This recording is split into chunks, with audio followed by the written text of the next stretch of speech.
国国际广播电台。ये China radio international है।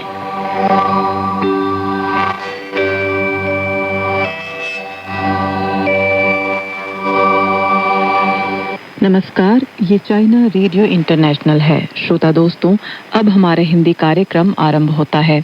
आज के इस कार्यक्रम में समाचारों के बाद स्वर्णिम चीन के रंग कार्यक्रम के तहत चीन की ऐतिहासिक कहानियां और चीनी उपन्यास पश्चिम की तीर्थ यात्रा प्रस्तुत किए जाएंगे। अंत में होगा रोजमर्रा की चीनी भाषा। अब सुनिए आज के मुख्य समाचार। दक्षिण कोरिया के राष्ट्रपति ने वांग यी से मुलाकात की। चीनी विदेश मंत्रालय ने कहा, ईरान पर प्रतिबंध और दबाव सवाल हल करने में मददगार नहीं। नेपाल में शीतसांग विकास पर कहानी साझाकरण कार्यक्रम। अब आप दिव्या पांडे से सुनिए आज के पूरे समाचार।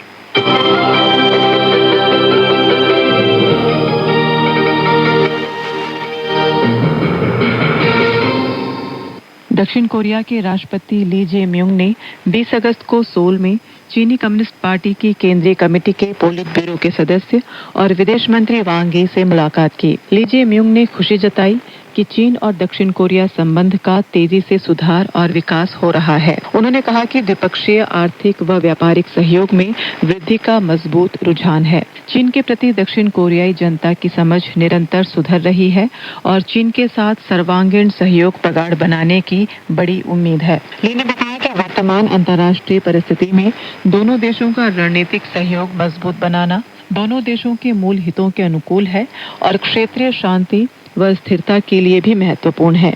वे इस नवंबर में शंचन में होने वाले एपेक अनौपचारिक शिखर सम्मेलन में भाग लेने की प्रतीक्षा कर रहे हैं। वांग यी ने कहा कि राष्ट्रपति ली ने पद ग्रहण करने के बाद सही विकल्प चुनकर चीन दक्षिण कोरिया संबंधों को पटरी पर लौटाया। इस साल से चीन दक्षिण कोरिया संबंध की पूर्ण बहाली और सकारात्मक प्रगति से साबित हुआ है कि चीन के प्रति विवेकतापूर्ण, व्यावहारिक तथा सकारात्मक नीति अपनाना पूरी तरह दक्षिण कोरिया के हितों और युग के विकास की धारा से मेल खाता है। चीन विभिन्न देशों, खासकर पड़ोसी देशों के साथ विकास का मौका शेयर करने को तैयार है। रिपोर्ट के अनुसार अमेरिकी राष्ट्रपति डोनाल्ड ट्रंप ने 19 अगस्त को ईरान के खिलाफ तथाकथित ध्वस्त आर्थिक कार्रवाई करने की घोषणा की। इसके प्रति चीनी विदेश मंत्रालय के प्रवक्ता लिन चेन ने 20 अगस्त को हुई प्रेस वार्ता में कहा कि प्रतिबंध लगाना और दबाव डालना सवाल के समाधान के लिए मददगार नहीं है। चीन संबंधित पक्षों से जिम्मेदार कदम उठाकर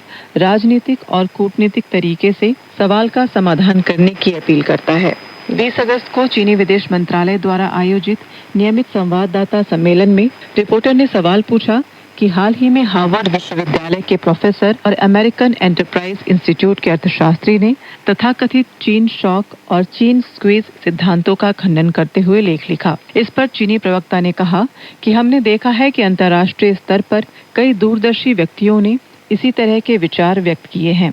तथ्यों ने सिद्ध किया है कि चीन का विकास दुनिया के लिए झटका नहीं बल्कि अवसर लेकर आया है, दबाव नहीं बल्कि सशक्तिकरण लेकर आया है। उच्च गुणवत्ता वाले और किफायती चीनी विनिर्माण ने विकासशील देशों के लिए औद्योगिकरण की बाधाओं को कम किया है। खुले स्रोत और समावेशी चीनी नवाचार ने अत्याधुनिक प्रौद्योगिकियों को अधिक देशों के लिए सुलभ और किफायती बनाया है और स्थिर और विश्वसनीय चीनी आपूर्ति ने वैश्विक आपूर्ति श्रृंखलाओं की मजबूती को बढ़ाया है, जिससे वैश्विक दक्षिण के देशों को अपने आधुनिकीकरण की प्रक्रिया में तेजी लाने में मदद मिली है। वैश्विक अर्थव्यवस्था में बढ़ती अनिश्चितताओं और अस्थिरताओं का सामना करते हुए चीन अपने उच्च गुणवत्ता वाले विकास के माध्यम से विभिन्न देशों को अधिक बाजार लाभ, नवाचार लाभ और विकास लाभ प्रदान करना चाहता है। 7वां चीन अफ्रीका सहयोग मंच 20 अगस्त को पेचिंग में उद्घाटित हुआ। 33 अफ्रीकी देशों के मंत्री स्तरीय अतिथियों ने इसमें भाग लिया, जो एक नया ऐतिहासिक रिकॉर्ड है। मंच ने 7वें चीन अफ्रीका मीडिया सहयोग मंच की संयुक्त घोषणा जारी की। उपस्थित अतिथियों ने कहा कि चीनी और अफ्रीकी मीडिया चीन और अफ्रीका के बीच सांस्कृतिक आदान प्रदान के लिए एक सेतु के रूप में कार्य करना जारी रखेगी। मीडिया रूपांतरण के माध्यम से विभिन्न क्षेत्रों में सहयोग को सशक्त बनाएगा। उच्च गुणवत्ता वाली सामग्री के माध्यम से चीनी और अफ्रीकी लोगों के बीच आपसी समझ को बढ़ावा देगा। कृत्रिम बुद्धिमत्ता के अनुप्रयोग और शासन में सहयोग को मजबूत करेगा। तकनीकी नवाचार के माध्यम से चीनी और अफ्रीकी मीडिया में साझा प्रगति को गति देगा और कर्मियों के आदान प्रदान के माध्यम से चीन और अफ्रीका के बीच आपसी ज्ञान और समझ को गहरा करने के लिए उच्च स्तरीय, गैर सरकारी और युवा आदान प्रदान को बढ़ाएगा। 19 अगस्त को चीनी केंद्रीय बैंक यानी चीनी जन बैंक से मिली जानकारी के अनुसार हाल ही में चीनी जन बैंक और ऑस्ट्रेलिया के केंद्रीय बैंक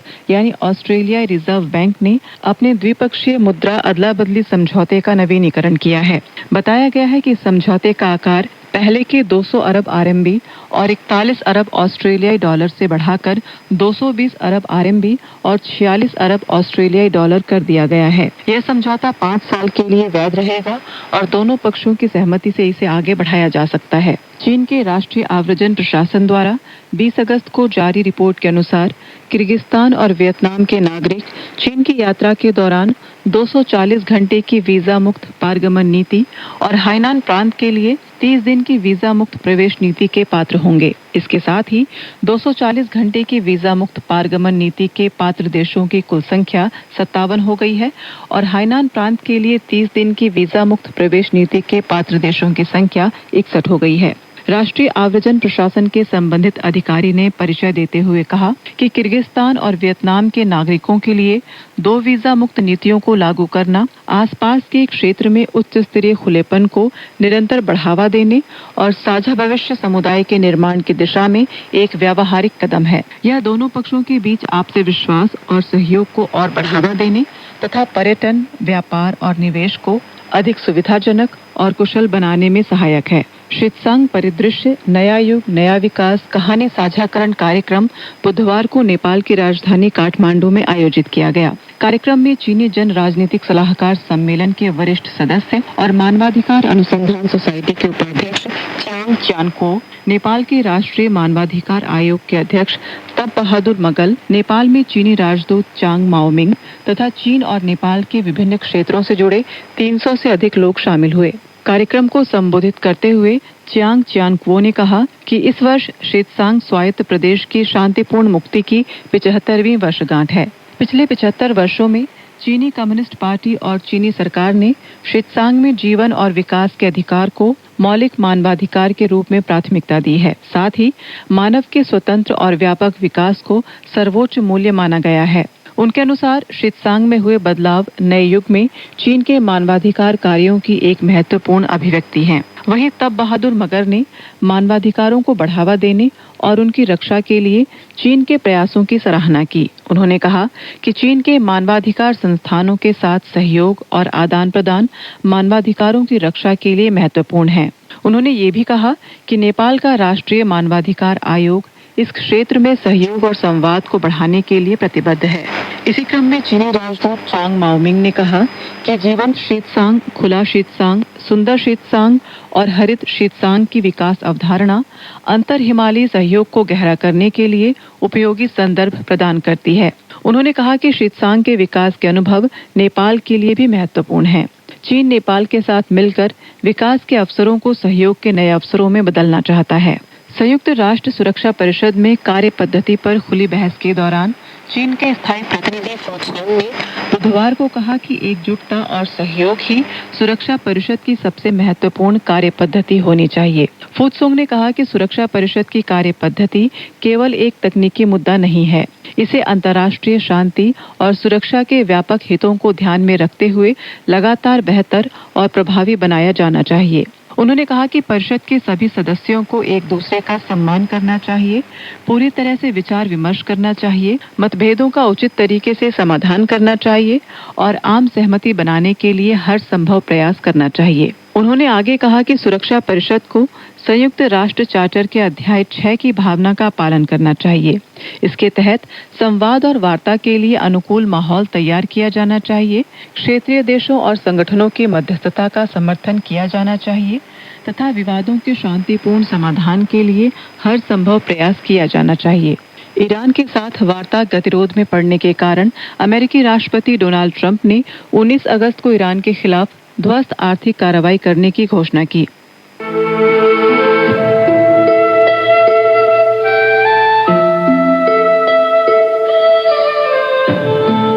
चीन की संस्कृति, सभ्यता और जानकारी, चीन का इतिहास, रीति रिवाज और और विदेशी आदान प्रदान, सब कुछ यहाँ मिलता है। आइए चलते हैं चीन के सफर पर और शुरू करते हैं हमारा खास कार्यक्रम स्वर्णिम चीन के रंग।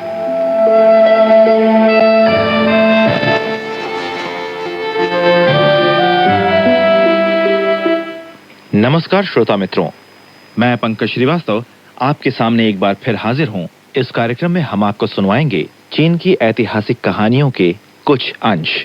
मित्रों, अपने वायदे के मुताबिक आज हम फिर आपके सामने एक नई कड़ी के साथ मौजूद हैं। इस कड़ी का शीर्षक है महान समुद्र यात्री चंग हो।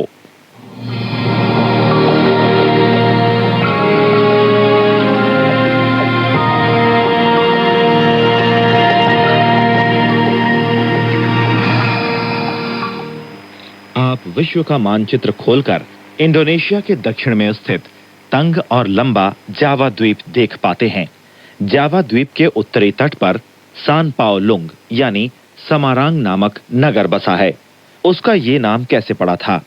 बात ये थी कि चीन के मिंग राजवंश के प्रसिद्ध समुद्र यात्री सान पाओ खोजा चंग हो ने सन 1405 ईस्वी में पश्चिमी सागर, चीन के प्राचीन काल में काली मांगतान और अफ्रीका के बीच का समुद्र पश्चिमी सागर कहलाता था, की ओर जाते समय इंडोनेशिया की यात्रा की थी और वहां व्यापार भी किया था। चंग हो की इस यात्रा की स्मृति के लिए इस शहर का यही नाम रखा गया था, चंग हो।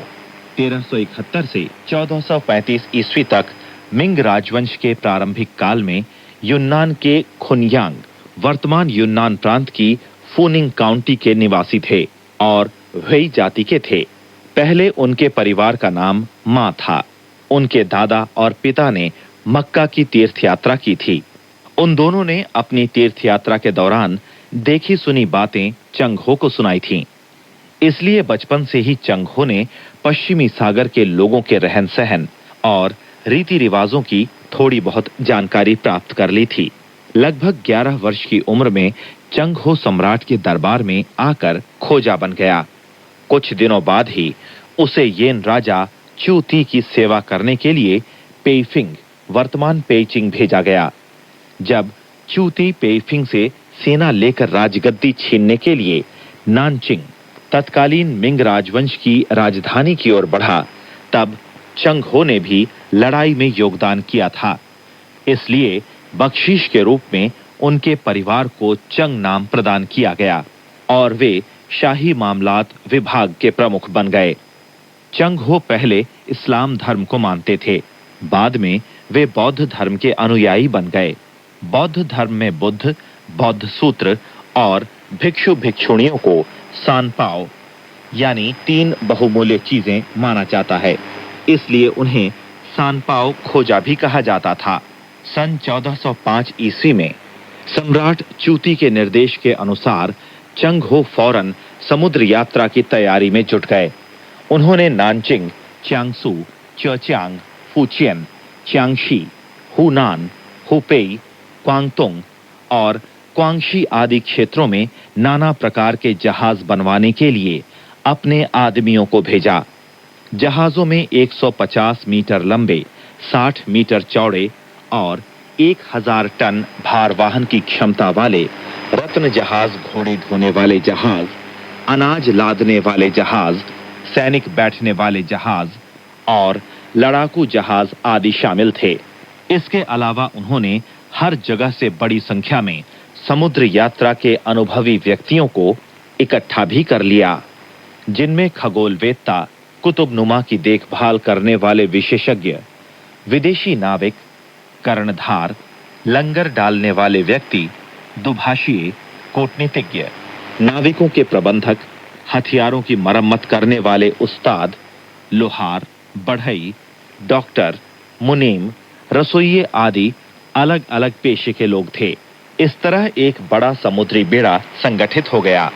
जुलाई 1405 में चंग हो 27,800 व्यक्तियों से गठित एक समुद्र यात्री दल के साथ बहुत से रेशमी कपड़ों, चीनी मिट्टी के बर्तनों, लोहे के साजो सामान, सूती कपड़ों, राशन और रोजमर्रा की चीजों को लेकर रवाना हुए। इस बेड़े में 62 रत्न जहाज, 700 घोड़ा जहाज, 240 अनाज जहाज, 300 सैनिक जहाज और 180 लड़ाकू जहाज शामिल थे। पहले वे सभी ल्यूचिया घाट यानी वर्तमान जियांगसू प्रांत की थाईछांग काउंटी के ल्यूहो कस्बे पर अपना अपना लंगर डालकर आदेश का इंतजार कर रहे थे। आदेश मिलते ही प्रत्येक रत्न जहाज के 200-300 नाविक फौरन अपने काम में जुट गए। 7 मस्तूलों पर 12 बड़े पाल चढ़ाए जाने लगे। 8 बड़े पतवार एक साथ चलाए जाने लगे। अन्य जहाजों पर के नाविक भी एक साथ ऐसा ही करने लगे। एक लंबी कतार में खड़े सभी जहाज छांगचांग यानी यांगसी नदी के मुहाने को पार करके पूर्वी सागर के तट का अनुसरण करते हुए दक्षिण की ओर बढ़ गए। फिर ये बड़ा बेड़ा फुचियन प्रांत की छांगलो काउंटी की उहुमन यानी पूर्वी मिनचांग नदी के मुहाने नामक जगह पर पहुंचा। वहां कुछ दिन ठहरकर उन सभी जहाजों ने शरद ऋतु के मानसून के झोंकों के साथ दक्षिणी सागर में प्रवेश किया। असीम समुद्र में कभी कभी जलधारा दर्पण की भांति शांत स्थिर होती थी और कभी कभी आसमान छूने वाली भयानक लहरें लहराती थीं। सभी नाविक और नेविगेटर अपने अपने काम में लगे हुए थे। वे कुतुबनुमा की सहायता से दिशाएं मालूम करते थे और खगोल विद्या से जहाजों की स्थिति का पता लगाते थे। इस तरह वे धैर्य के साथ जहाज चलाकर अदृश्य चट्टानों से बचकर और खतरनाक लहरों को चीरकर दिन रात आगे बढ़ते रहे। चंगहो के नेतृत्व में ये समुद्र यात्री दल सबसे पहले चानछंग शहर यानी वर्तमान वियतनाम के दक्षिणी भाग में स्थित पहुंचा। फिर दक्षिण की ओर बढ़ते हुए जावा, चयोकांग और सुमात्रा यानी वर्तमान इंडोनेशिया से गुजरकर पश्चिम में मलाक्का यानी वर्तमान मलेशिया और कुली यानी वर्तमान भारत के कालीकट आदि राज्यों में जा पहुंचा। अगले वर्ष की गर्मियों में उत्तर पश्चिम दिशा वाले मॉनसून का लाभ उठाकर ये बेड़ा चीन वापस आ गया। अनेक देशों के दूत चंगहो के निमंत्रण पर बेड़े के साथ चीन की यात्रा करने आए।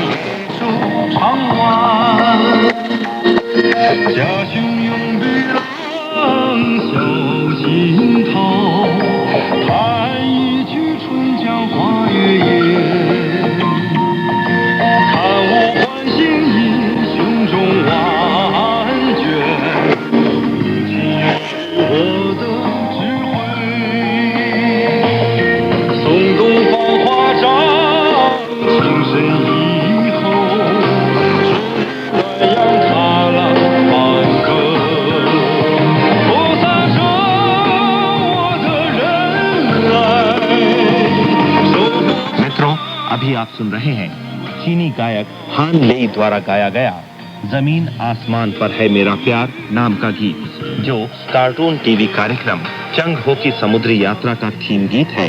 गीत के बोल कुछ इस प्रकार हैं। जहाज पर खड़ा हूं मैं, यात्रा शुरू करता, साथ साथ हूं मन का गीत, लहरों के साथ हूं आगे बढ़ता मैं। बसंती नदी में और चांद धुन बजाते हुए स्थिति परिवर्तित होती है। मन में 10,000 किताबों के ज्ञान के साथ जो बुद्धि है माँ ने मुझे दी। पूर्व की दिशा से आता हूँ मैं प्रेम भावना के साथ, लहरों पर चलते हैं हम मधुर गीतों के साथ। दयालुता की भावना का प्रसार करते हैं हम तुम्हारी मुस्कान पाने के लिए।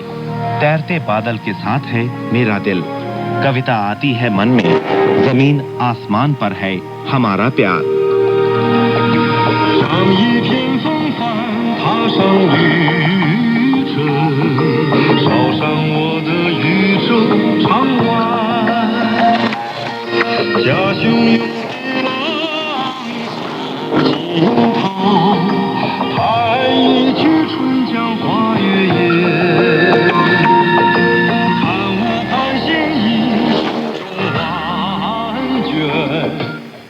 चंग हो को इस समुद्र यात्रा में बहुत सी कठिनाइयों का सामना करना पड़ा था। उदाहरण के लिए, जब वे च्योकांग से गुजर रहे थे तो अचानक उनका सामना समुद्री डाकू छन चुई से हुआ। छन चुई पहले क्वांगतुंग का निवासी था। बाद में उसने च्योकांग में एक समुद्री डाकू दल संगठित किया। ये समुद्री डाकू दल उस समुद्र में आने जाने वाले वाणिज्यिक जहाजों और राजदूतों के जहाजों को लूट लिया करता था। इससे इस समुद्र से गुजरकर आना जाना अत्यंत असुरक्षित होता था। जब छन चुई ने सुना कि चंग हो बड़ी मात्रा में मूल्यवान वस्तुएं लिए हुए इस समुद्र में आ रहा है, तो उसने चंग के जहाजों पर डाका डालने के उपाय ढूंढने के लिए अपने दल के सदस्यों को बुलाया। अंत में यह फैसला किया गया कि एक तरफ वो स्वयं चंग हो के सामने झूठा आत्मसमर्पण करेगा ताकि चंग हो की सतर्कता ढीली हो जाए, और दूसरी तरफ अन्य समुद्री डाकू गुप्त रूप से अपने जहाज चलाकर चंग हो के बेड़े पर अचानक धावा बोल देंगे।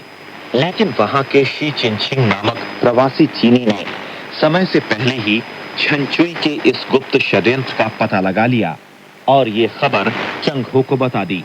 चंग हो ने तुरंत ही अपने साथियों को हुक्म दिया कि वे उसका सामना करने के लिए तैयार हो जाएं। जब चंग हो ने छन चुई के 10 जहाजों को पास आते देखा, उन्होंने तुरंत तोपें दागने का आदेश दिया। प्रचंड तोपों के गोले मूसलाधार बारिश की तरह समुद्री डाकुओं के जहाजों पर बरसाए जाने लगे। फिर रत्न जहाजों पर अचानक बहुत से मशाल जलाए गए, जिससे समुद्र पर लालिमा छा गई। हट्टे कट्टे चंग हो ने जहाज के डेक पर खड़े होकर लड़ाई का नेतृत्व किया। घमासान लड़ाई के बाद समुद्री डाकुओं के जहाजों में से कुछ डुबो दिए गए और कुछ पर अधिकार कर लिया गया। लड़ाई में छन चुई को पकड़ लिया गया और निगरानी में स्वदेश भेजा गया। सन 1406 के अक्टूबर में चंग हो अपने बेड़े के साथ सुरक्षित रूप से चीन वापस आ गए। सम्राट चूती ने तुरंत बेड़े के साथ चीन की यात्रा करने आए विदेशी दूतों का सत्कार करने का आदेश दिया। वध स्थल पर छन चुई का सिर काटा गया। चंग हो और उसके बेड़े के सभी सदस्यों को पुरस्कार भी दिया गया। इसके बाद सम्राट की आज्ञा पर चंग हो ने बेड़ा लेकर फिर 6 बार समुद्री यात्राएं की। 28 वर्षों में चंग हो ने कुल मिलाकर 7 बार समुद्री यात्राएं की और वे 30 से अधिक देशों में जा पहुंचे। सबसे दूरी पर वे अफ्रीका के उत्तर पूर्वी समुद्र तट पर स्थित वर्तमान सोमालिया और अफ्रीका के मध्य भाग के समुद्र तट पर स्थित वर्तमान केनिया तक जा पहुंचे थे। वे लोग जहां भी पहुंचते वहीं उनका भव्य स्वागत किया जाता। जब चंग हो चानछंग नगर वर्तमान वियतनाम के दक्षिणी भाग में स्थित पहुंचे तो त्योहार के वस्त्र पहने और सिर पर मुकुट लगाए हाथी पर बैठे वहां के राजा ने अपने छोटे बड़े रक्षकों और 500 रक्षकों को लेकर शहर से निकलकर चंग हो और उनके सहयात्रियों का स्वागत किया। सड़क के दोनों ओर स्वागत करने वालों की भीड़ जमा हुई थी। कुछ बांसुरी बजा रहे थे और कुछ चमड़े के ढोल पीट रहे थे। सारे नगर में उत्साहपूर्ण वातावरण छाया हुआ था। एक अन्य मौके पर चंग हो के यात्रा दल में हाओशेन नामक व्यक्ति बांग्ला राज्य आ पहुंचा। वहां के राजा ने 1000 व्यक्तियों को भेजकर बंदरगाह पर उनका स्वागत किया। फिर उन्हें नावों में बैठाकर सोनार नदी का अनुसरण करते हुए राजधानी तक पहुंचाया गया। इसके बाद उन्हें हाथियों पर बैठाकर राजमहल में ले जाया गया। अंत में राजा ने स्वयं उनके लिए राजमहल के फाटक के सामने एक शानदार स्वागत समारोह की अध्यक्षता की। फाटक के बाहर कवच पहने अंगरक्षक हथियारों से लैस खड़े हुए थे और फाटक के भीतर सैकड़ों घुड़सवार करीने से उपस्थित थे। महल के ठीक सामने सैकड़ों हाथियों से गठित एक हाथी दल तैनात था। सीढ़ियों की दाईं बाईं ओर मोर पंखों से बने कई 100 छाते लगाए गए थे। हाथ में सोने या चांदी से बनी छड़ियां लिए 2-2 वरिष्ठ दरबारियों ने मिंग राजवंश के दूतों को महल में ले जाकर राजा से मुलाकात करवाई। दोनों पक्षों ने एक दूसरे को उपहार दिए। इसके बाद राजा ने एक भव्य भोज देकर चीनी मेहमानों का सत्कार किया। चंग हो जब किसी भी देश में पहुंचते, वे मिंग राजवंश के दूत की हैसियत से उस देश या राज्य के राजा या मुखिया को मिंग राजवंश के सम्राट की ओर से उपहार देते और एक दूसरे से राजनयिक संबंध कायम करने और आपसी मित्रता का विकास करने की चीन की इच्छा प्रकट करते थे। साथ ही वे उन्हें चीन की यात्रा करने का निमंत्रण भी दे देते थे। फिर वे स्थानीय अधिकारियों या व्यापारियों के साथ व्यापार करते थे। मुझे न खिला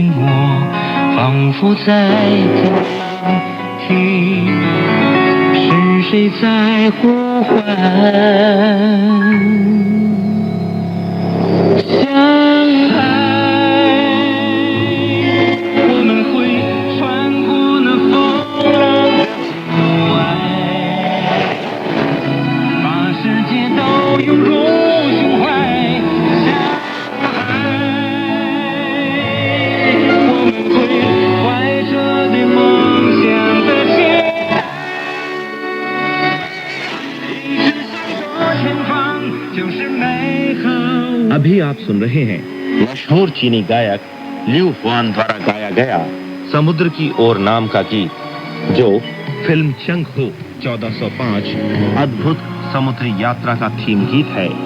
गीत के बोल कुछ इस प्रकार हैं। अपार और विशाल है वो नीला सागर, कहाँ है रास्ता के अंतिम तक, किसी शक्ति से खींचती है मुझे दूर के आसमान तक।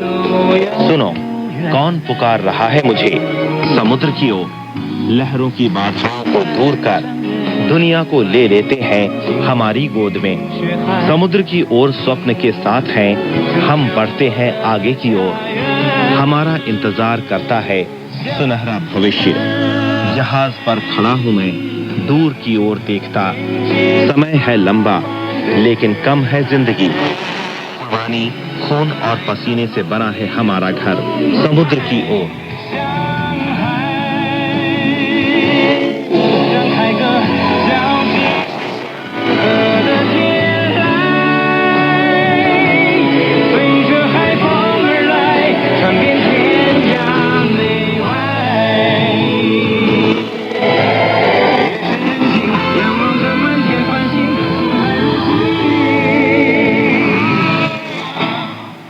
एक बार चंग हो का बेड़ा भारत के कुली राज्य जा पहुंचा। कुली के राजा ने चंग हो के प्रतिनिधियों से मुलाकात करने के लिए अपने प्रतिनिधियों, स्थानीय अमीरों और निपुण मुंशियों को भिजवाया। मुलाकात में जिन्सों की क्वालिटी और दाम के बारे में विचार विमर्श करने की तारीख निश्चित की गई। निर्धारित दिन चंग हो के आदमी रेशमी कपड़े वगैरह साजो सामान ले आए। दाम तय करने के बाद मुंशी ने ठेके लिखकर दोनों पक्षों को बांट दिया। फिर एक दूसरे से हाथ मिलाने के बाद गुमाश्ते ने ताली बजाकर ये घोषणा की कि दाम चाहे महंगा हो या सस्ता, किसी भी पक्ष को कभी नहीं बदलना चाहिए। इसके बाद वहां के स्थानीय धनवान व्यक्तियों ने जवाहरात, मोती, मूंगा आदि निकालकर चीनी लोगों के सामने रख दिए। एक एक का दाम तय करके मूल्य के अनुसार आपस में उनका आदान प्रदान किया गया। बेड़े द्वारा लिए गए चीनी मिट्टी के बर्तन, रेशमी कपड़े और लोहे के औजार आदि आसानी से बिकने वाली जिन्स, खासकर सफेद नीले ग्लेज युक्त पोर्सिलीन के बर्तन, रेशम के कपड़े आदि माल सबसे लोकप्रिय थे। दूसरी तरफ चीनी बेड़ा भी बहुत सारा हाथी दांत, जवाहरात, मोती, मूंगा, मसोना आदि भोग विलास की वस्तुएं और अनाज, कपास, कपड़ा, जड़ी बूटी और कुछ तांबा खरीदकर चीन वापस ले आया। तीसरी समुद्री यात्रा के दौरान चंग हो ने मलाक्का राज्य के राजा की अनुमति प्राप्त करके वहां एक बाड़ा बनवाया और उसके अंदर एक छोटे किले और सामान और अनाज रखने वाले कई भंडारों का निर्माण किया। वहां से विभिन्न देशों की यात्रा करने और उनसे व्यापार करने इस बेड़े के जहाज रवाना होते थे। विभिन्न स्थानों से वापस आते समय वे सभी पहले वहां एकत्रित होते थे और माल सामान बांधकर जहाजों में डालकर मई के मध्य में दक्षिण पश्चिमी दिशा से चलने वाले मानसून का लाभ उठाकर चीन वापस लौटते थे। चंग हो ने 7 बार समुद्री सफर किए थे। उन्होंने प्राचीन चीन के समुद्र यात्रा कार्य को एक नए शिखर पर पहुंचा दिया था। कोलंबस द्वारा अमेरिका की खोज और वास्को डी गामा द्वारा सदाशा अंतरीप से होकर भारत तक की पहुंचने की तुलना में चंग हो का करिश्मा आधी शताब्दी से भी पहले हुआ था और इसका आयाम भी उनसे कहीं बड़ा था। इससे प्राचीन चीन में जहाज बनाने और समुद्र यात्रा करने की तकनीक का ऊंचा स्तर सिद्ध हुआ था। चंग हो की समुद्र यात्राओं ने चीन और अफ्रो एशियाई देशों के बीच के राजनयिक, आर्थिक और सांस्कृतिक संबंधों को आगे बढ़ाया था और विभिन्न देशों की जनता की मित्रता को भी मजबूत बनाया था। परिणाम स्वरूप एक के बाद एक अनेक देशों के राजा, प्रमुख या दूत चीन की यात्रा करने आए और उन्होंने चीन से राजनयिक संबंध और व्यापारिक संबंध कायम किए। दक्षिण पूर्वी एशिया जाकर रहने वाले प्रवासी चीनियों की संख्या तेजी से बढ़ती रही। वे अपने साथ चीन की प्रगतिशील उत्पादन तकनीक, संस्कृति और ज्ञान विज्ञान वहां ले गए और वहां के निर्माण में उन्होंने अपना योगदान भी किया। चंग हो को चीन और दुनिया के इतिहास में एक महान समुद्रयात्री माना जाता है। उनके समुद्री सफर ने चीनी जनता और एशियाई देशों की जनता के दिल में गहरी छाप और जोरदार प्रभाव छोड़ा है। अनेक स्थानों पर आज तक चंग हो से संबंधित अनेक दंत कथाएं प्रचलित हैं और उनसे संबंधित अनेक ऐतिहासिक अवशेष आज भी मिलते हैं। चीन में फुजियन प्रांत की छांगलो काउंटी की सानपाओ चट्टान शीशा द्वीप समूह में बसा युंगलो द्वीप समूह, नानशा द्वीप समूह का चंग हो द्वीप समूह, ताइवान का सानपाओ अदरक, ये सब नाम चंग हो के समुद्री सफर की स्मृति में ही रखे गए थे। जहां तक सानपाओ अदरक का प्रश्न है, सुना जाता है कि ताइवान में पहले अदरक नहीं होता था। चंग हो अपने छठे समुद्री सफर के दौरान ताइवान से गुजरे थे और उनके नाविकों ने मुख्य भूमि से ली गई कई स्थानीय चीजें ताइवान द्वीप में बसी काओशान जाति की जनता को भेंट की थीं, जिनमें अदरक भी शामिल था। काओशान जाति के लोगों को शुरू में अदरक थोड़ा तेज लगा। नाविकों ने उन्हें बताया कि अदरक खाकर कई बीमारियां दूर की जा सकती हैं। तभी से वे अदरक को कीमती चीज समझकर उसे उगाने लगे। आज तक ताइवान की फांगशान काउंटी के लोग यही सानपाओ अदरक पैदा करते रहते हैं। इंडोनेशिया में सानपाओ लुंग के अलावा सानपाओ गुफा और सानपाओ टीला भी है। इसके अलावा थाईलैंड में सानपाओ बंदरगाह और सानपाओ मंदिर मौजूद है। मलेशिया में सानपाओ नगर और सानपाओ कुआं भी है। इन सब सांस्कृतिक अवशेषों का नाम भी समुद्र यात्री चंग हो के उधर की यात्रा की स्मृति में रखा गया था।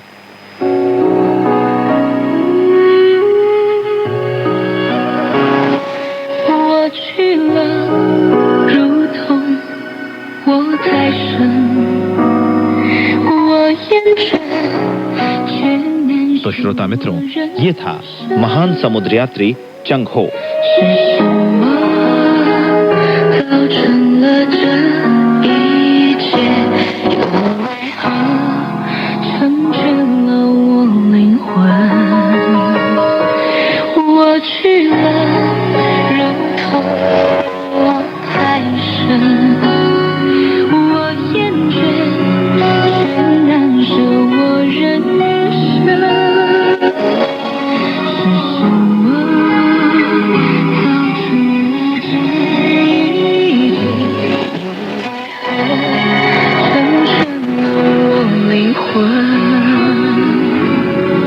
अभी आप सुन रहे हैं चीनी गायिका चांग लियांग जिंग की आवाज में मैं जा रहा हूं नाम का गीत, जो फिल्म जंग हो 1405 अद्भुत समुद्री यात्रा का थीम गीत है। इस गीत के बोल कुछ इस प्रकार हैं। मैं जा रहा हूं, जैसा कि मेरा पुरुष की तरह मैं ऊब गया, लेकिन नहीं छोड़ सकता मेरी जिंदगी। किसी ने ऐसा किया, मेरी आत्मा को संपूर्ण किया। मैं नहीं रोता, जैसा कि मैं कभी पछतावा नहीं। इस संसार से प्यार करता हूं मैं, लेकिन मेरा शरीर डूब गया है इस दुनिया में। किसने मेरे भाग्य को बदला और मेरा पुनर्जन्म का मौका भी। मैं जा रहा हूं, इस रास्ते पर आगे बढ़ता।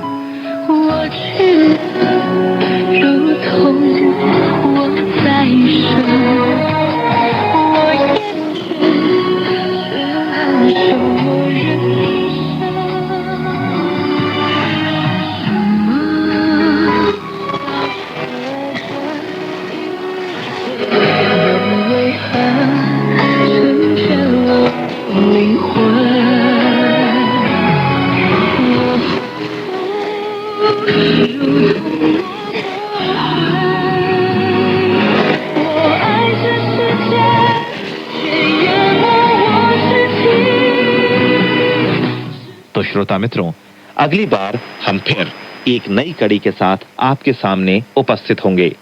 तब तक के लिए अपने मित्र पंकज श्रीवास्तव को आज्ञा दें। नमस्कार।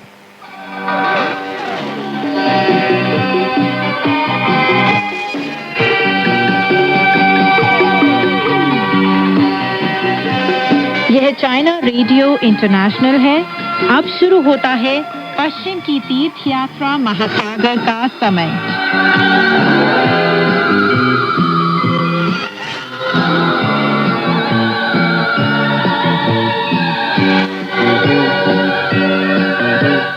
नमस्कार दोस्तों, पश्चिम की तीर्थ यात्रा सुप्रसिद्ध चीनी उपन्यास लेकर हाजिर हूँ मैं मैत्री शर्मा। आज की कहानी इस प्रकार है। दोस्तों, अब तक आपने कहानी में सुना कि सांचांग और राजकुमारी के विवाह की सारी तैयारियां पूरी हो चुकी हैं। विवाह के दिन राजकुमारी राजा से निवेदन करती है कि वह सांचांग के तीनों शिष्यों को नगर से बाहर भेज दें, ताकि उसे कोई आघात न पहुंचे, क्योंकि वे लोग काफी कुरूप हैं। राजा राजकुमारी की बात मान लेता है और ऐसा ही करने का फैसला करता है। वहीं दूसरी ओर वानर भी सांचांग को समझाता है कि हर स्थिति में वह सांचांग के साथ रहेगा। अगर उसे नगर से बाहर निकाल भी दिया जाए तो वह अपना रूप बदलकर सांचांग का साथ देने वापस लौट आएगा। चलिए दोस्तों, कहानी को आगे बढ़ाते हैं और सुनते हैं कहानी में आगे क्या हुआ। वे लोग शाही अधिकारियों के साथ सिंहासन महाकक्ष की सीढ़ियों पर जा पहुंचे। अपने साथ वे सामान और घोड़े को भी ले गए। अभिवादन के बाद राजा ने वानर और बाकी दोनों शिष्यों को आदेश दिया कि वे आगे जाएं।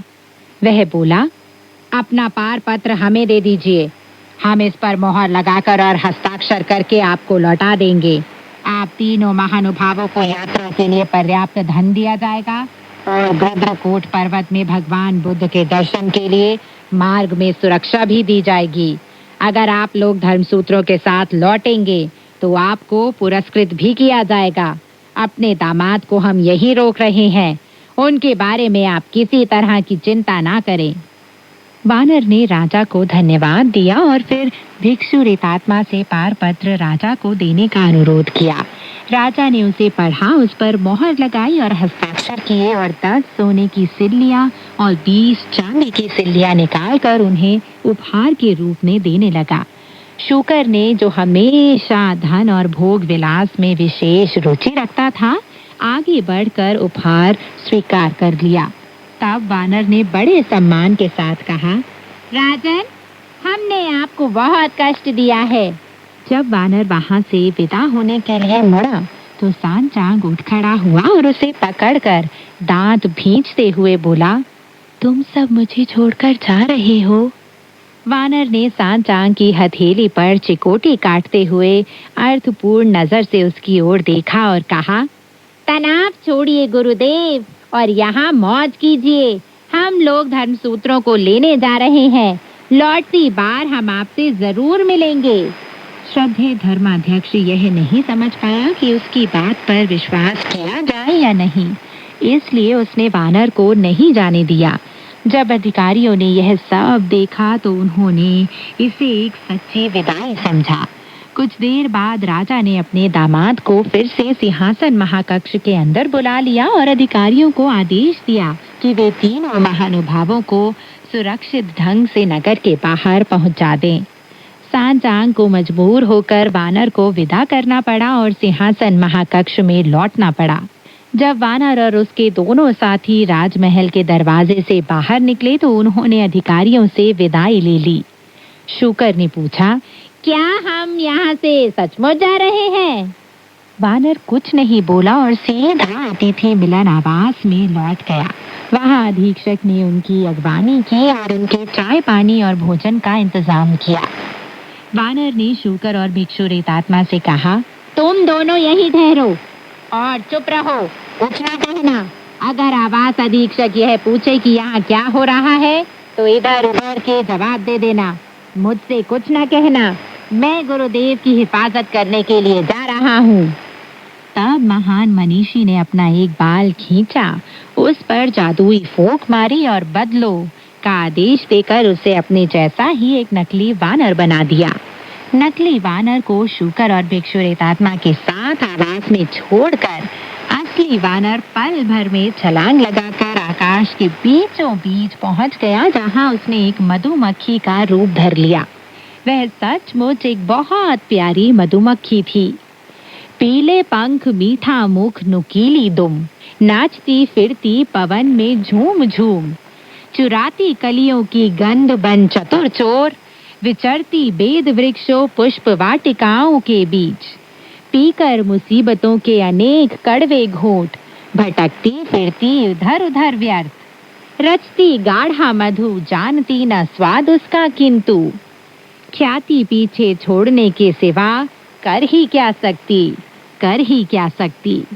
वानर धीरे से राजमहल के अंदर जा पहुंचा, जहां थांग महाभिक्षु राजा के बाईं तरफ तक कढ़े हुए कपड़े से ढकी कुर्सी पर बैठा हुआ मन ही मन कुढ़ रहा था और चिंतित हो रहा था। वानर उड़कर अपने गुरुदेव के वैरोचन मुकुट पर पहुंच गया और वहां से रेंगता हुआ चुपचाप उसके कान के पास जाकर बोला, मैं आ गया हूँ गुरुदेव, परेशान ना हो। ये शब्द केवल थांग महाभिक्षु ने ही सुने, बाकी किसी व्यक्ति को यह सुनाई नहीं दे पाया, इसलिए उसे बड़ी तसल्ली हुई। कुछ ही देर में खोजा राजा को आमंत्रित करने आ पहुंचा। राजकुल श्रेष्ठ, विवाह भोज का आयोजन जयप्रसाद में हो चुका है। राजकुल श्रेष्ठ, महारानी और राजकुमारी आपका इंतजार कर रही है। उन्होंने राजकुल श्रेष्ठ को और महामहिम को विवाह के लिए अंदर बुलाया है। अत्यधिक खुश होकर राजा अपने दामाद के साथ अंदर चला गया। थांग महाभिक्षु राजा के साथ अंदर पहुंचने के बाद बहुत परेशानी महसूस करने लगा। वहां ढोल, नगाड़ों और संगीत की बुलंद आवाज गूंज रही थी और हवा में इत्र की खुशबू फैली हुई थी।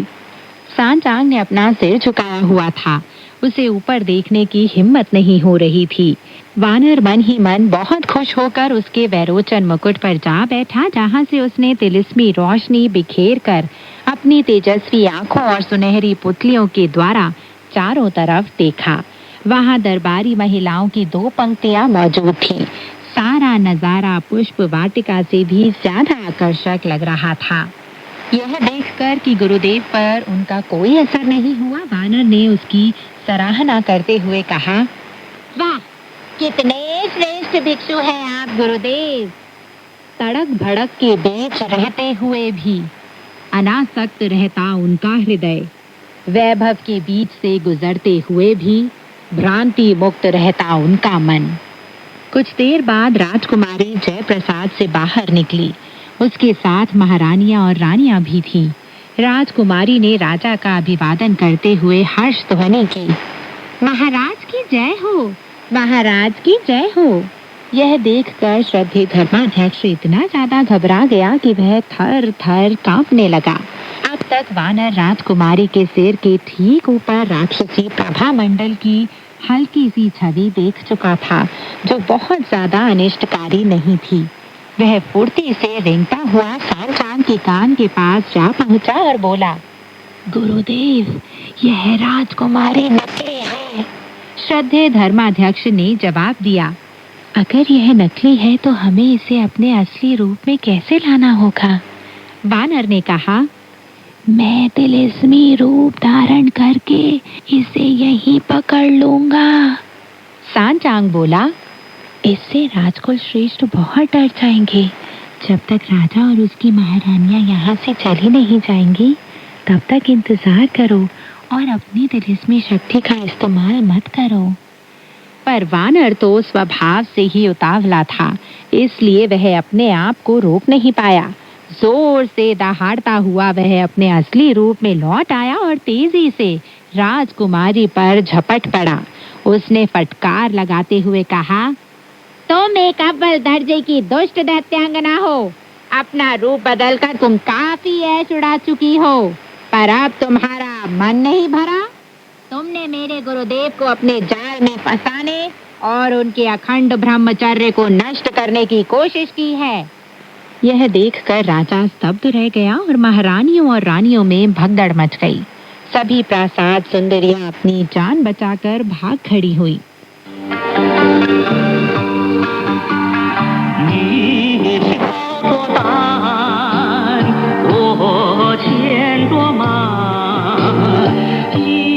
तो दोस्तों, आज की कहानी यहीं तक। आगे की कहानी लेकर मैं नैत्री शर्मा फिर हाजिर होंगी।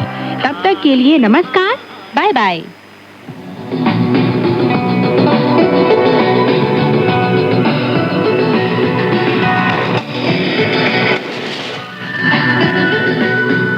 用你的母语学汉语，每日汉语。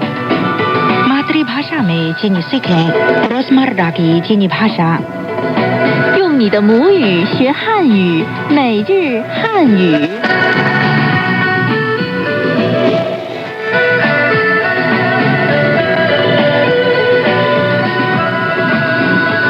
ये जना रेडियो इंटरनेशनल है। श्रोताओं को साधारण का नमस्कार। श्रोताओं को राकेश का भी नमस्कार। रोजमर्रा की चीनी भाषा कार्यक्रम सुनने के लिए आपका हार्दिक स्वागत। पिछले पाठ में हमने मुख्य तौर पर जिम में, अस्पताल में इलाज करवाने में इस्तेमाल किए जाने वाले आम वाक्यों पर विचार किया था। अब आज के पाठ के मुख्य वाक्य। 最近我牙疼， आजकल मेरे दांत में दर्द है। 应该吃什么药呢？ क्या दवा खानी चाहिए? 这种药效果不错， इस तरह की दवा काफी असरदार है। 有副作用吗？ क्या इसका कोई बुरा प्रभाव पड़ता है?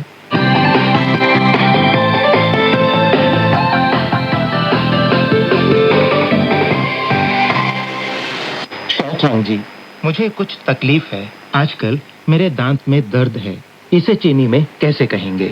आप कह सकते हैं 最近我牙疼। तो मैं डॉक्टर से कह सकता हूँ 最近我牙疼。最近 यानी कि आजकल। 最近我 मैं 我 या दांत 牙 疼 दर्द। 疼。最近我牙疼 आजकल मेरे दांत में दर्द है।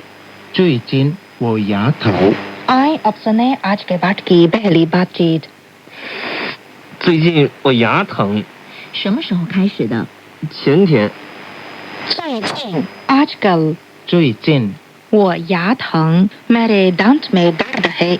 我牙疼。 最近我牙疼 आजकल मेरे दांत में दर्द है। 最近我牙疼。 आए एक बार फिर सुने आज के पाठ की पहली बातचीत। 最近我牙疼， 什么时候开始的？ 前天 पर मुझे क्या दवा खानी चाहिए? आप डॉक्टर के पास जा सकते हैं, वे आपको दवा देंगे। मुझे लाइन में खड़ा होना अच्छा नहीं लगता। दवा की दुकान में कुछ दवा खरीदना ज्यादा बेहतर है। तो आप दुकानदार से इस तरह पूछ सकते हैं 应该吃什么药呢？ क्या दवा खानी चाहिए? 应该吃什么药呢?应该 का अर्थ है चाहिए, इनकाय 吃 खाना, 吃什么 क्या, 什么 药 दवा। 药 न यदि वाक्य के अंत में रखा जाता है तो यह प्रश्नवाचक वाक्य का प्रतीक है। न 应该吃什么药呢? क्या दवा खानी चाहिए? इनकाय 吃什么药呢 I अब सुने आज के बाद की दूसरी बातचीत।应该吃什么药呢？你试试这种药。行， राकेश जी, आमतौर पर जब दुकानदार किसी दवा के बारे में आपको सुझाव देते हैं तो वे चीनी भाषा में ये कह सकते हैं, 你试试这种药, यानी कि आप इस किस्म की दवा खाकर देखिए।你试试这种药 你 तुम या आप, 你试试 खाकर देखना।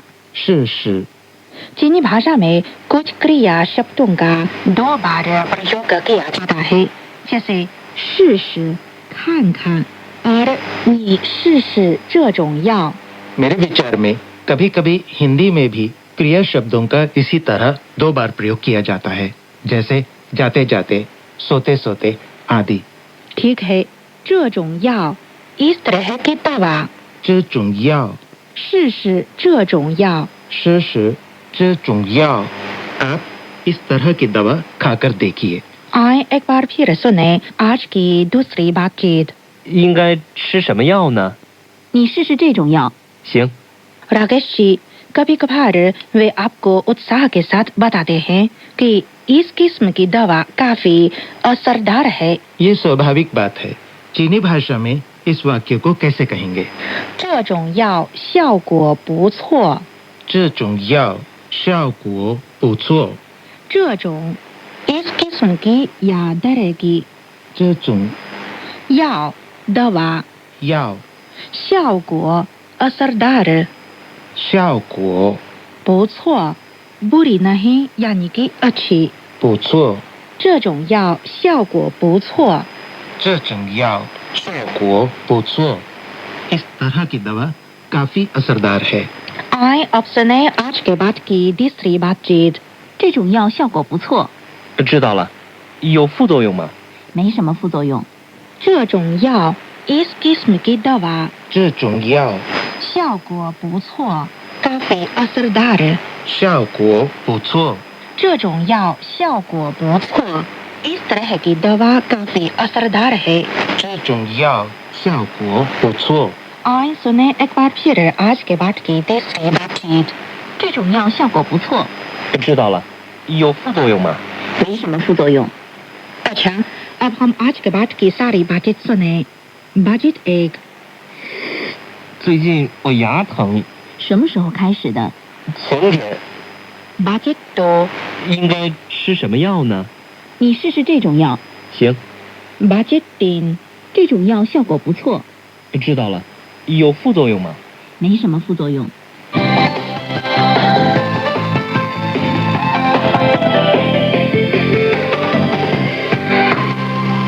अच्छा श्रोता दोस्तों, आए अब वेतुंग भाई से चीनी संस्कृति के बारे में कुछ जानकारी लें। चीनी जड़ी बूटियां रोगों का इलाज करने और शरीर को समन्वित करने और रोगों की रोकथाम के अलावा शरीर की शक्ति बढ़ाने में भी बड़ी भूमिका निभाती हैं। इसलिए पुराने रोगों या बुजुर्गों व बाल बच्चों के इलाज में सर्वप्रथम चीनी जड़ी बूटियों का विकल्प ही लिया जाता है। दवा की दुकानों में नाना तरह की जड़ी बूटियां और इनका काढ़ा भी मिलता है। प्रशिक्षित दुकानदार नुस्खों के अनुसार बड़े कौशल से ग्राहकों के लिए दवाएं बनाते हैं। चीनी लोग इसे दवा पकड़ना कहते हैं। अधिकतर चीनी जड़ी बूटियों को पानी में उबाल कर पिया जाता है, क्योंकि जड़ी बूटियों को पानी में उबालने की क्रिया काफी जटिल है। इसलिए अब दुकानदार ग्राहकों के लिए इसे दुकान में ही उबाल कर देते हैं। कुछ चीनी जड़ी बूटियों की दवाएं मालिश के लिए हैं, इसलिए दवा की दुकान में बीमारी का लक्षण साफ साफ बताने की जरूरत है, ताकि दुकानदार ग्राहक के लिए असरदार दवा का विकल्प ढूंढ सके।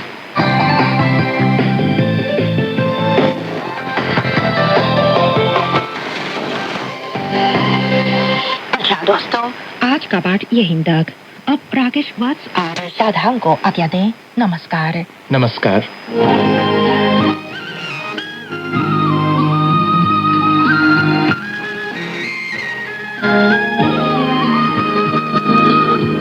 सीजीटीएन हिंदी सेवा रोजाना 5 कार्यक्रम प्रसारित करती है।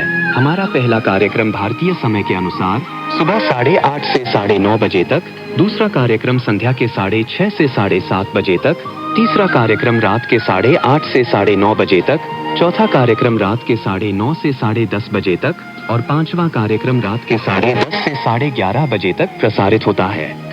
कार्यक्रमों के मीटर बैंड इस प्रकार है: सुबह 8:30 से 9:30 बजे 13,720 किलोहर्ट्ज, शाम 6:30 से 7:30 बजे 9,635 किलोहर्ट्ज, रात 8:30 से 9:30 बजे तक 7,225 किलोहर्ट्ज, रात 9:30 से 10:30 बजे 7,395 किलोहर्ट्ज, रात 10:30 से 11:30 बजे 1,269 किलोहर्ट्ज। अब इंटरनेट पर सीजीटीएन की हिंदी वेबसाइट भी खुली हुई है। इसे देखने के लिए हम आपका हार्दिक स्वागत करते हैं। हमारी वेबसाइट का पता है hindi.cgtn.com।